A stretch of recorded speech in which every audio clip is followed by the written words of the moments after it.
We'll call the meeting, the Capital Program Oversight Committee meeting to order. Don, do we have any public speakers? No public speakers today. No public speakers. Okay. First item of business is approval of the minutes from our February 20th meeting. I'll move them. Do we have a second? Any comments, changes? There being none, all in favor say aye. Any opposed?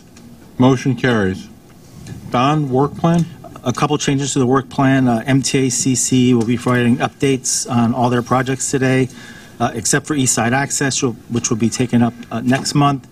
And also the executive session that had been scheduled for April will instead be held today. All right. So we're going to start off with an update on the 2nd Avenue Subway Phase 2. Gentlemen, we have a presentation.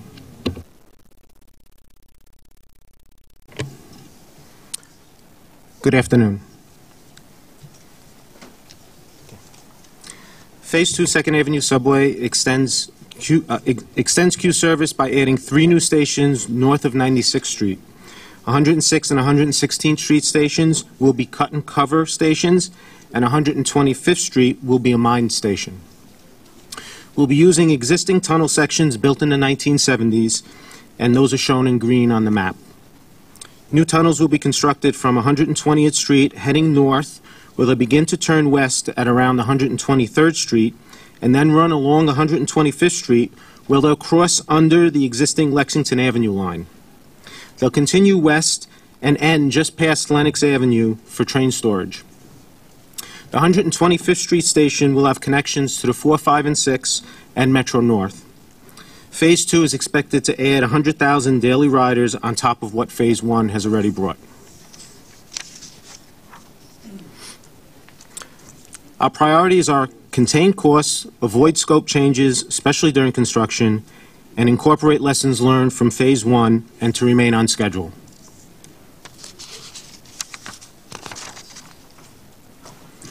Regarding our design process, we're on schedule to complete preliminary engineering by 3rd quarter this year. Our design process is focused on cost containment and incorporating lessons learned. We need to reevaluate and update design standards and criteria, improve project packaging and delivery, and seek advice from our peers and industry experts.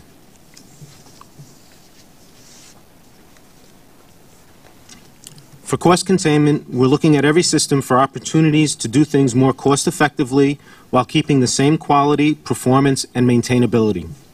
For example, using 100% outside air in lieu of return air from our station helps us reduce the amount of ductwork and creates other savings. Using a power spot network reduces construction costs and simplifies long-term operating and maintenance of the station electric system. One of the most important lessons is to ensure that the code variance we need in order to use NFPA 130 clearly defines which elements of the stations, entrances, and ancillary buildings will still continue to use the New York State Building Code. Continuing with our lessons learned, we're performing extensive field investigations that include additional borings, on-site testing, and building structural and utility inspections. This plan highlights the borings being done at the 125th Street area.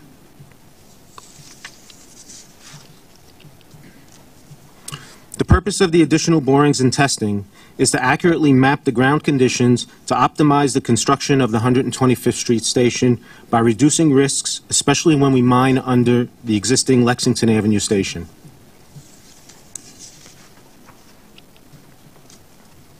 We've completed the initial utility test pit and mapping programs for 116th and 106th Street station areas, and as you can see, we have a lot of utilities to deal with at our 2 cut and cover stations. We're on schedule to complete the design of an early utility relocation contract by the 1st quarter of 2019.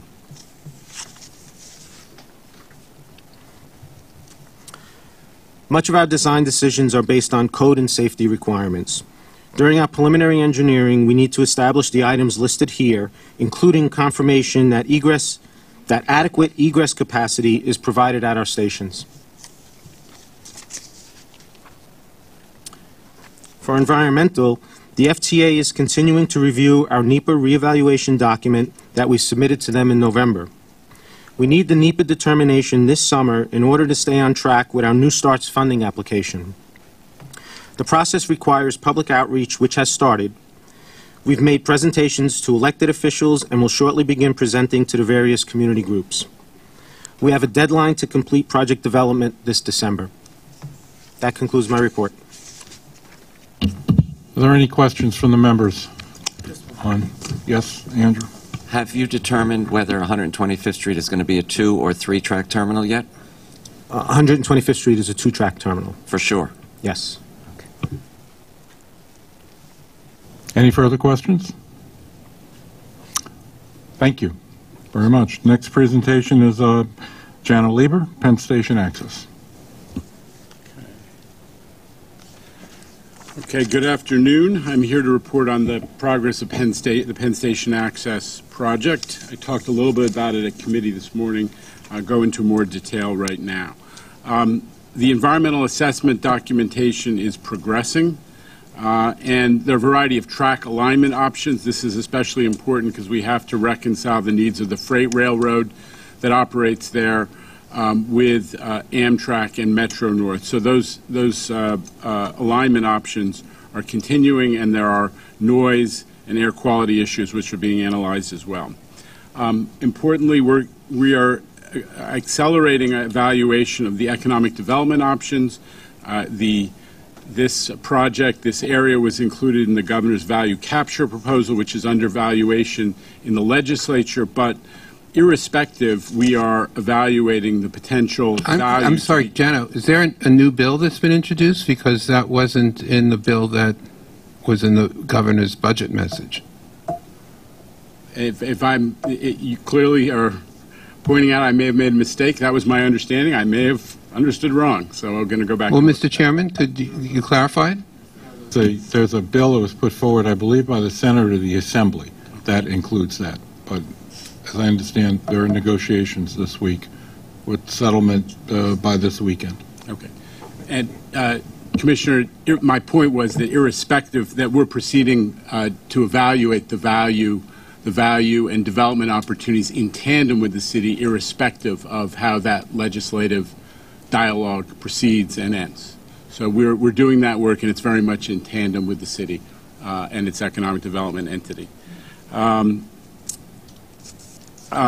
the design status, we've released the general engineering RFP, and we've gotten several responses. That procurement is underway, and we've, as I mentioned this morning, have extended the Amtrak MTA project planning agreement, which allows us to get technical assistance from Amtrak during the conceptual phase.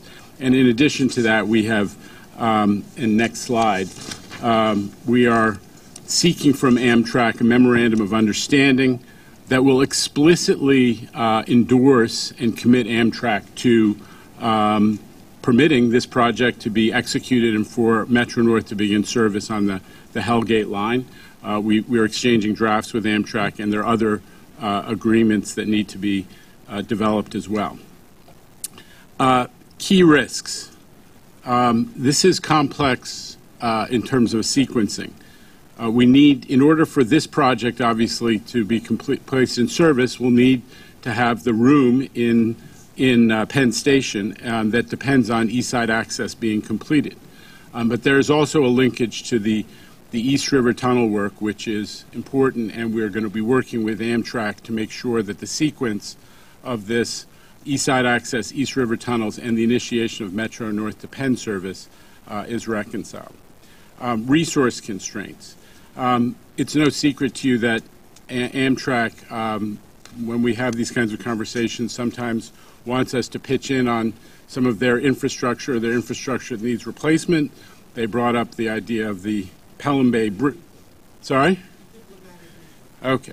But they did, in our conversations, bring up the Pelham Bay Bridge and some of the conditions in the New Rochelle area, which are not physically related exactly to this, but they view as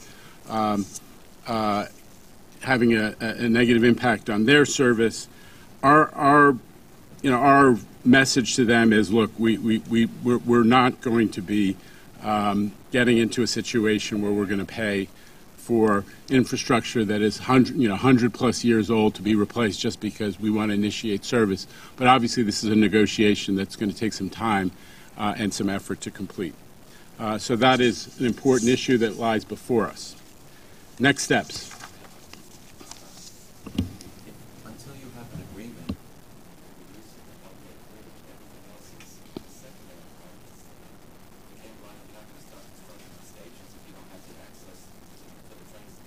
Absolutely, but we're not going to stop designing this project and moving it forward to get ready to do it because those agreements haven't been finalized. We're going to push forward with both at the same time.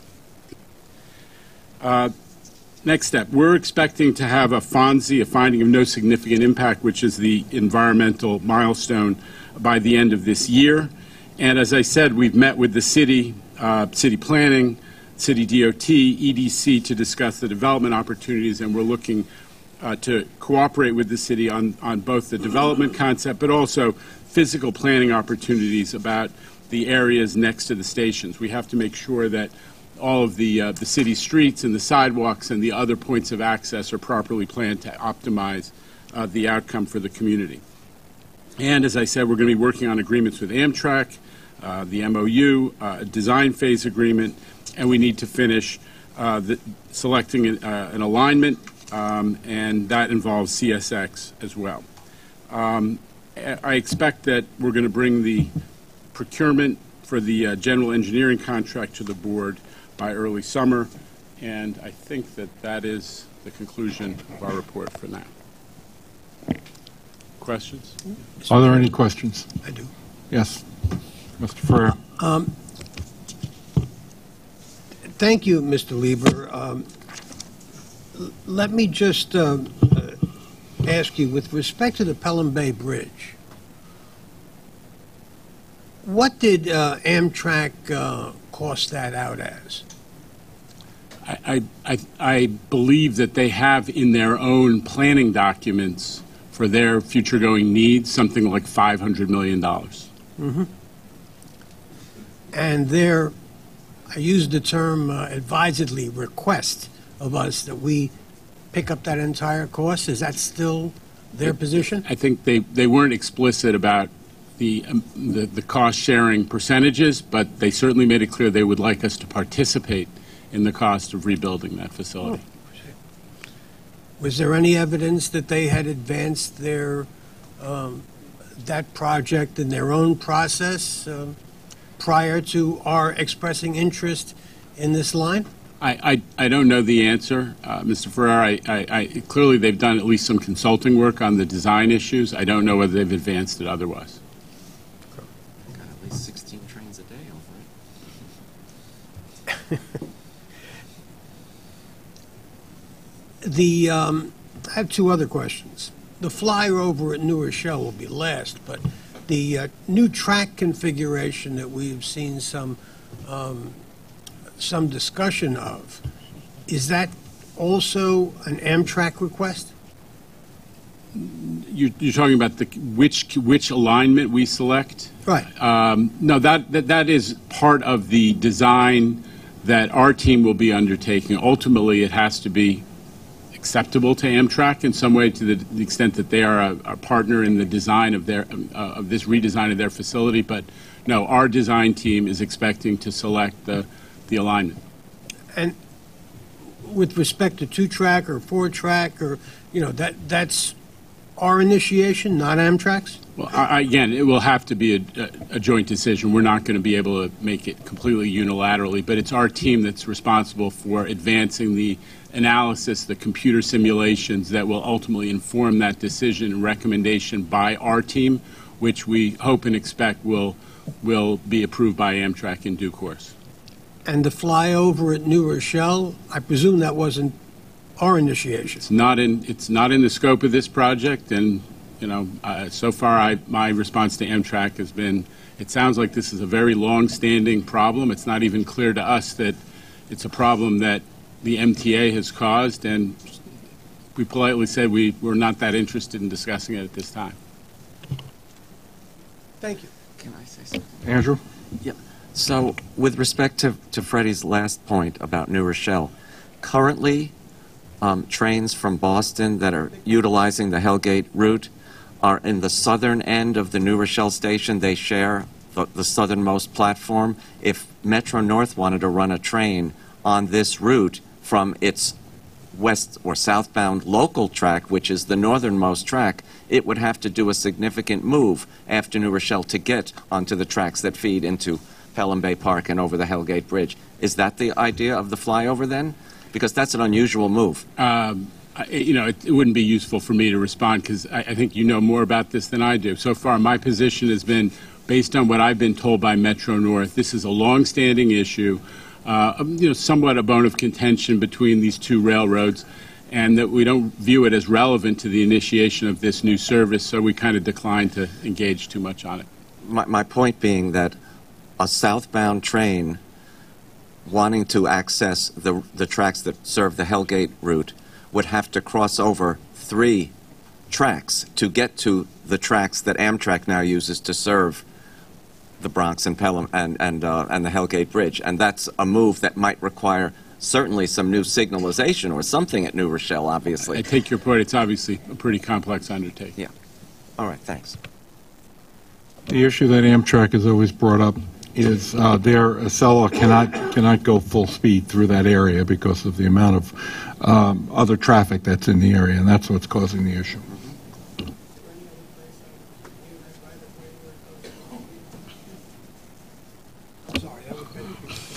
I've only taken the Acela southbound. I've never taken it to Boston.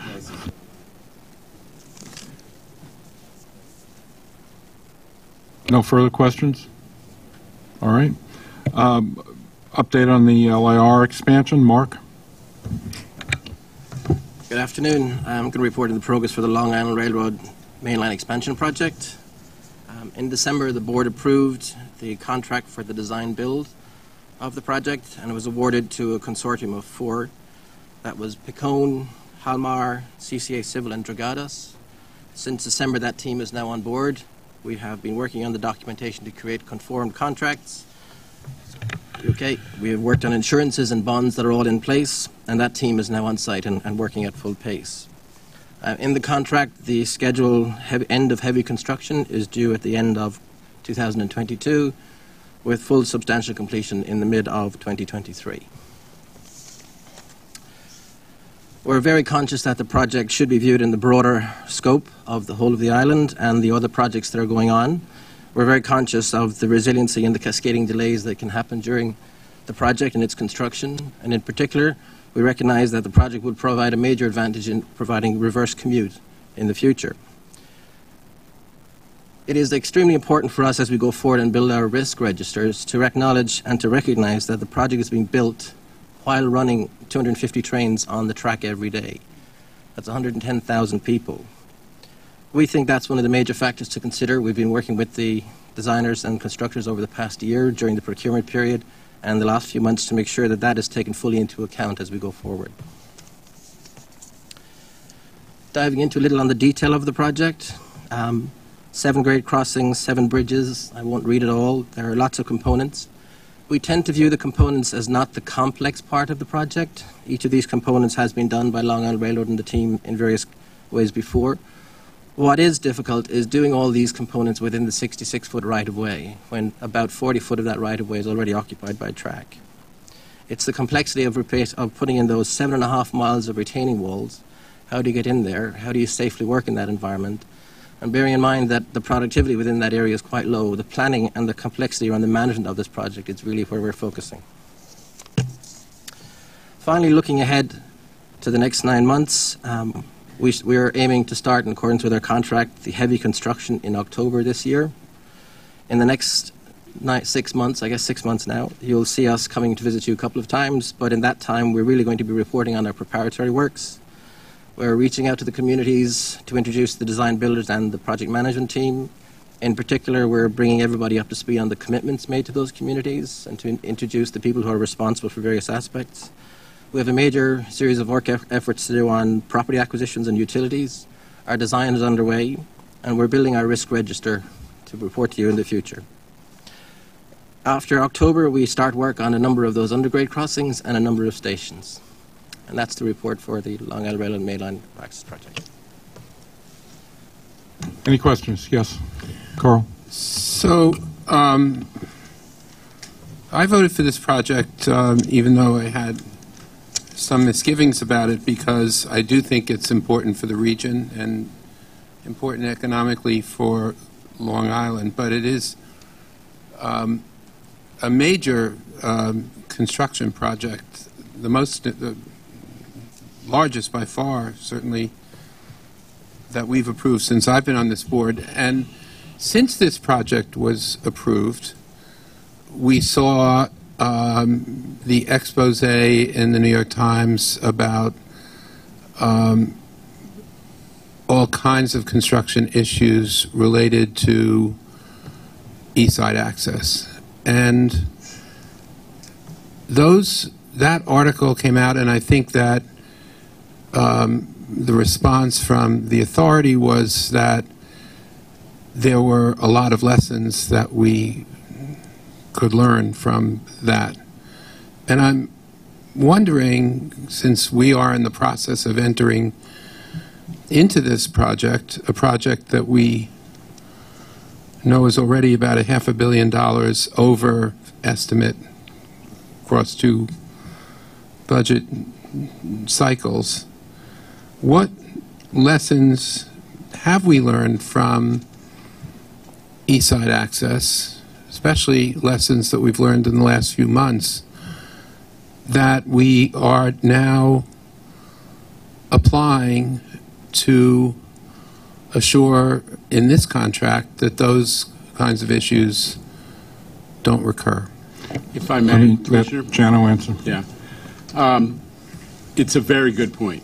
And actually, we are optimistic that this project is going to take a lot of lessons learned from prior projects and maybe do a little bit better. One first step was this is a design-build project, and we all know that one of the struggles of East Side Access has been the relationship between the design and the builder, not to mention the fragmentation of the contracts into these 50-plus different contracts. So we have one contractor, a JV, obviously, and it's a design-build approach, number one. So I think that's hopeful in itself. The second is that there was an enormous amount of work done before the procurement, and we talked about it a little bit in December when the board reviewed it, about risk management, risk mitigation. So we had a year-long dialogue with the different potential bidders about how to limit their risk. For example, how do you manage the risk of utility relocations? We had extensive interactions with the utility companies about their commitments and so on. So we actually worked into the procurement, the terms of the bidding, a lot of risk mitigation strategies.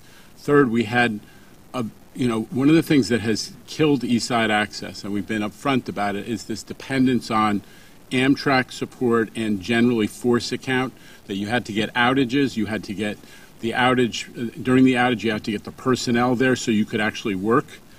Here we have the Long Island Railroad. It's a little different relationship. They also have resource constraints, but I think we have slightly more control. Two, we limited, we included some very specific language in the procurement about the number of outages that would be provided, and in fact competed among the contractors on who would need the least outages. So outage requirements were very explicitly made part of the deal, and we tried to do it in a way that minimized impact to the public, but also made sure that it was on us to provide the outages with some risk on us and make sure that that happened. And finally, something that Mark has been talking about is the emphasis on planning up front, so that, without getting into all the particulars, planning out the work, planning every stage of the work, I say this again and again, that's where you make a good project or lose control of a project in this early phase. And the work that Mark has been doing and the team has been doing with the joint venture contractor, setting up a joint operations center from the beginning. We had it first at Jamaica until they got office space, and now they're all together in one office so that they can plan every stage, including the public outreach. because part of, one of the risks that, for example, the RPA report talked about is the risk that public negativity on what's going on, public complaints about conditions being created by a project will lead to slowdown. So we are working with the electeds, working with the localities, and we're creating a public outreach function that will keep everybody informed so they know what to expect, they know what streets are going to be closed, and that we're planning for it every step of the way. So those are, it's a little long, but those are 4 or 5 of the key steps that we think will make this project different, and we're going to try to stay on that course.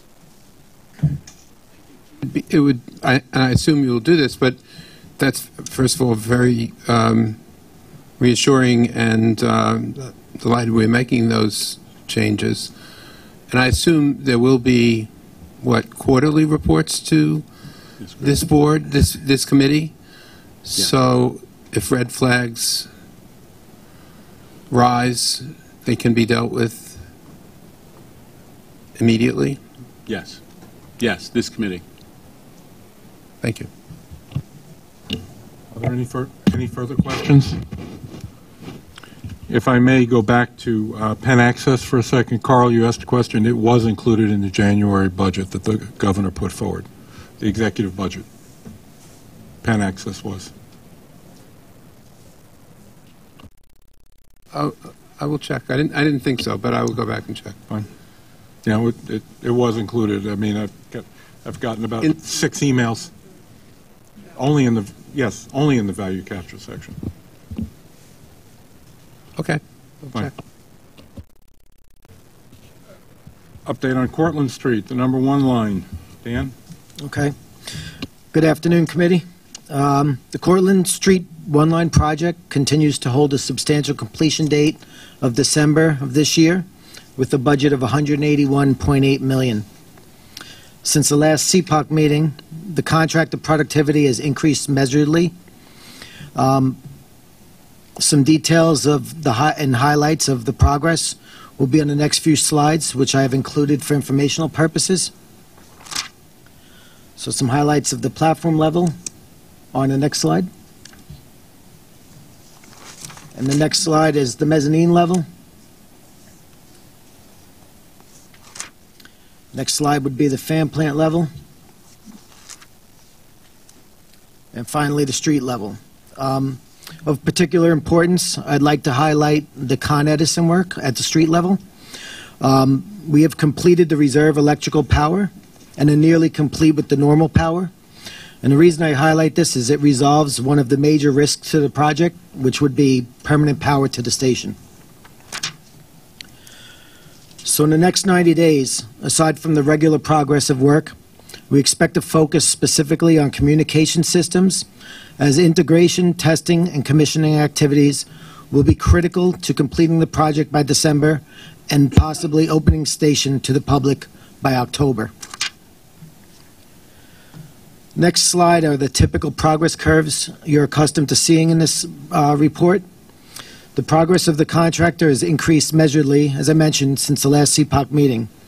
The blue portion of the lower chart shows the increased slope of billable activities, with the last 2 months increasing to over $5 million in both January and February. The next slide just highlights that a little closer. It graphs our expenditures and compares the cumulative expenditures to date to the required forecast to open the station by December. As you can see from the red line, we are currently trending ahead of this new cost expenditure forecast. Further, although contractor staffing has increased by over 100% since September and recent gains in productivity, the project team will need to either meet or exceed this productivity level to make the December substantial completion date and October opening date. The next slide is another one of the typical slides for our presentation, but what I want to highlight here is that despite all the changes to date, contingency still seems to be in line with progress on the job. So the remaining slides deal with the risks to the project. On a good note, Port Authority has made progress on resolving the remaining interferences within the MTA allocated space. Port Authority's utility contractor has either fully resolved or is in process of resolving the few remaining conflicts. MTA is coordinated with us, Port Authority is coordinated with us and the contractor to ensure that this work has not impacted our project. I expect that this work will be completed by the next CPOC meeting and removed from the agenda. The next slide, however, is our primary concern on the project at this time, and it deals with the Port Authority's West Bathtub Vehicle Access and subsequent Performing Arts Center. This Port Authority work continues to be a risk to the completion of the north end of our station, where we have an ADA elevator and 2 egress stairs over to Vesey Street. Since the last CPOC meeting, Port Authority has halted steel erection activities due to a redesign of the Performing Arts Center steel. We have met with Port Authority as recently as last Friday, trying to make every effort to advance this area any way possible. We are still working towards a date of April to get this work completed by Port Authority, but if we do not have it by June, the ability to deliver the elevator and northern stairs will not be possible by station opening. Finally, the progress of the contractor will remain a concern until project completion. Although productivity, as explained throughout this report, has increased significantly in the last few months, this pace must be maintained throughout the remainder of the project in order to make this aggressive schedule presented by the contractor. We are also working through New York City transit groups at all levels to address concerns as early as possible so that we do not experience some of the acceptance issues that have occurred on other projects. And this concludes my report. And just to highlight the last point that Dan made, I mentioned at committee, we've set up a turnover committee with transit to deal with all of the code issues, all of the acceptance issues, all of the approval, startup of operations issues, so that we hopefully do better than, frankly, we did on 2nd Avenue where that was a challenge. So there's a process underway for that. Questions? Yes, Mitch? Assuming the worst-case scenario, and the Port Authority does not finish what it needs to do by the date you need them to finish it by, your position was that the northern portion of the station, the access points and the elevator would not be available. I assume that does mean the other parts of the station would be available. Yes, we intend to have all work completed by October, right now, including that elevator and stairs. However, if the Port Authority cannot deliver the steel and concrete that we need in order to place our elevator machine room and stairs in that area, we will be unable to complete that portion. We are looking at other options to meet our ADA accessibility and egress capacity, but we're still in conversations with various New York City transit groups at this time on that. Assuming we don't find an alternative and assuming they don't finish, are we allowed to open the station regardless of the lack of completion of the rest of the work? I'll take that one, if I may. That's an issue of, frankly, our own policy about what constitutes adequate accessibility.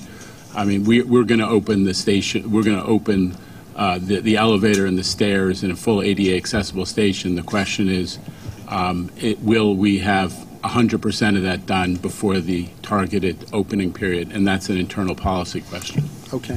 Thank you. Susan? The next CPOC meeting will be after this has come to a head. So I would appreciate it if you would report regularly in transit. And there are other ways to get accessible entrance into the station that we do not control. So I think there needs to be some discussion about that in the event that it looks like we're not going to be able to finish, because the elevators always are difficult to get working anyway. I'm concerned. It's a fair question, and I think you asked the right question, which is, can we report timely to you? I think the next month is going to be crucial to this. We're working with the Port Authority very directly to try to figure out a strategy, and we'll report back as soon as we have that. Susan raises a good point, which is our plan is to have it open December of 2018, and we will have it open. If there's a portion of it that is not open, we will explain why that portion is not open and who's responsible for that, correct? It'll be up to you and the MTA leadership, yes. Okay. Can we talk about the dates for a second of December versus October? Because I heard two different dates. Opening in December versus having open to the public in October. So we're hoping to open the public in October.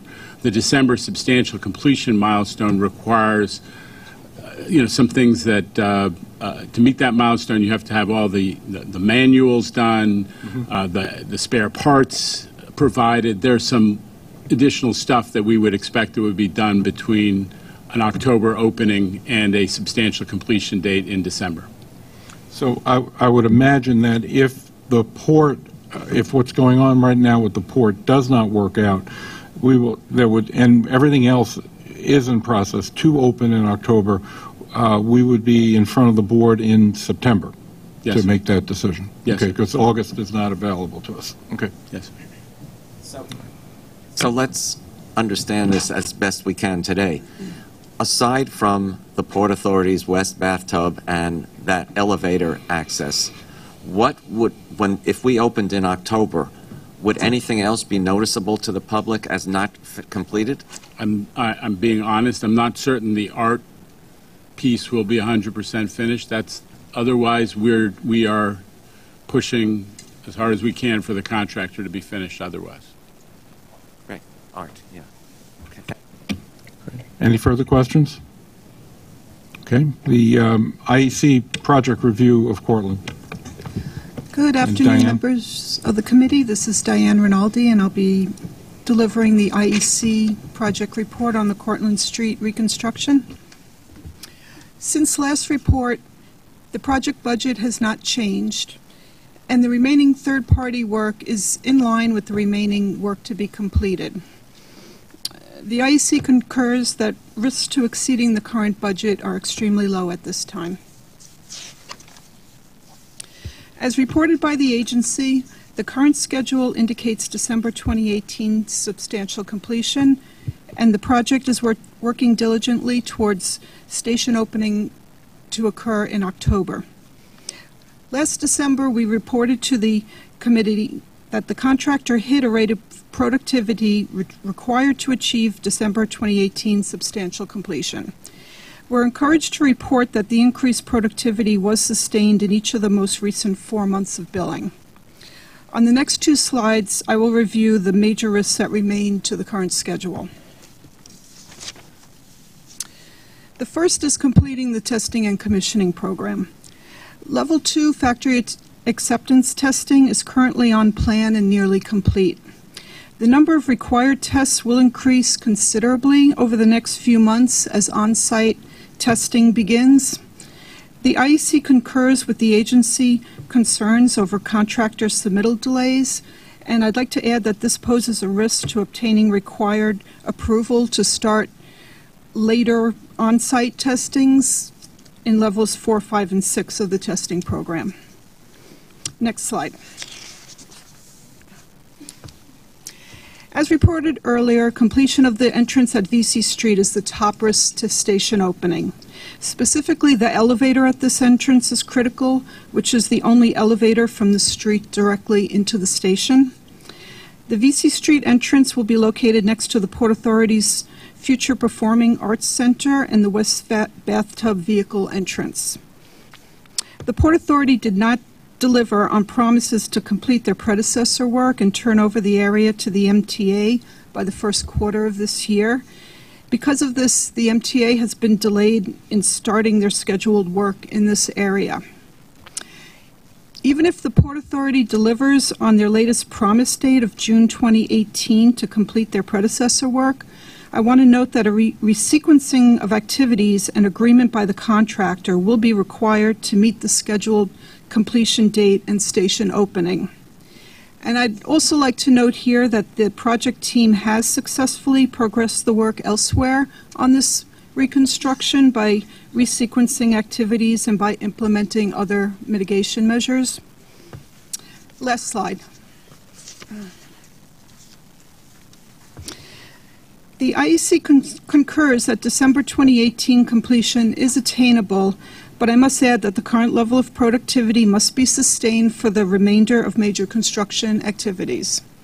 In addition, the contractor must coordinate and execute the remaining work in accordance to the schedule, specifically where it concerns the testing and commissioning.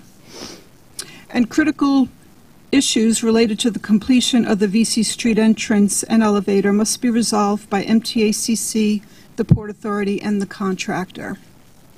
In closing, I will add that now is the time to begin preparations for the reopening of the Cortlandt Street Station. And to this end, the IEC strongly supports the timely implementation of a station turnover task force to prepare all affected parties for the anticipated countdown to service. And that concludes my report. Thank you. Any questions? Yes, Susan? I just think we would be remiss not to acknowledge that we see that the progress at the station has increased, and we appreciate the project's efforts to bring that about. I know it was touchy for a while. Thank you. Yes, it was. Any other? No? That's right. Ronnie, the capital program status? I'd like to present the commitment and completion highlights through February. The summary of our commitments is on page 46 in your materials. In 2018, we anticipate committing a total of $7.3 billion, which includes 43 major commitments that will track through the year. The summary of completions is on page 48 of the materials. In 2018, the agencies plan a total of $6.3 billion in completions, which include 39 major completions that will also be tracked throughout the year. And currently, we forecast meeting our commitment and completions for 2018. That concludes my report. Any questions? Okay, there being none, now on to the quarterly traffic light reports. Don? Thanks. The traffic light report for the core program starts on page 52. Just a couple quick highlights. 314 projects were reviewed in the fourth quarter. 62% or 195 were designated green, 15%, 46 projects were designated yellow, 23%, 73 projects were designated red, and for each of the 73 core projects that are designated red, the agencies have put a variance report stating the problem and corrective action is included in the committee book. For the Sandy program, it starts on page 112.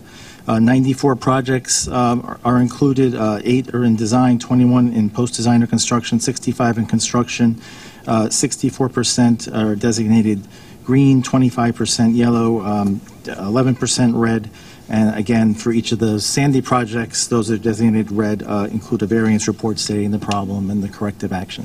And that concludes my report. I'll jump ahead, if it's okay, to the change order report, which is just in your book for information purposes, if there's any questions. Any questions for Don? At this time, I'd like to move a motion to go into executive session in accordance with the Public Offices Law to discuss matters of public safety. Second, all in favor? Aye. Next door.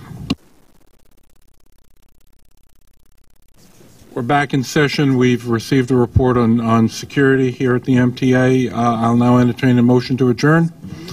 Thank you. This committee can't start until 3 o'clock. We've got 6 minutes.